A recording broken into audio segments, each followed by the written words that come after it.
اینا مرحمت روز 19 مارت از ژوکوفسک اومدگی مردم زیاده 110 نفر زیاد با بسیار باردار اینجا. این امروز 28 مارت یگان کس به مثال دادمون نمیرسه. این همیشه ایستادگیم. این روز میشه پگاه میشه نشده سه یگان چی فصل باید یا کاری مورد حل کنه دین فصل کاری مورد حل میکنه این مردم هم ای بلیط خریده یا خیلیش نواسیبیر سوم یا خیلیش پیتر و یا خیلیش تاتارستان و ما چون میرن دیگه کسا نشناسن جو ندارن حکومت جمهوری تاجیکستان هم کسا احترامونه خواهش میکنیم بیا اگون کس بعداد ما برس همین خلاسته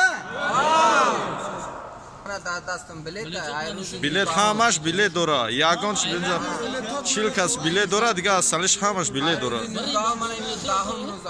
در ایرپورت خواهیم یگان کس خالی ما را نمیپرسد ما یگان به صاحبیم چیه ما یگان کس فکر ما نمیکند بیای یگان خیریت خدا را شکر همین صاحب کارا دامی مسکو هستن همین بچه ها را نگاه بین میکنن نباشه همه گشنگی دام میمور رحمت به همین صاحب کارا تاجیکی فکر همین مردم هم میکنن اینجا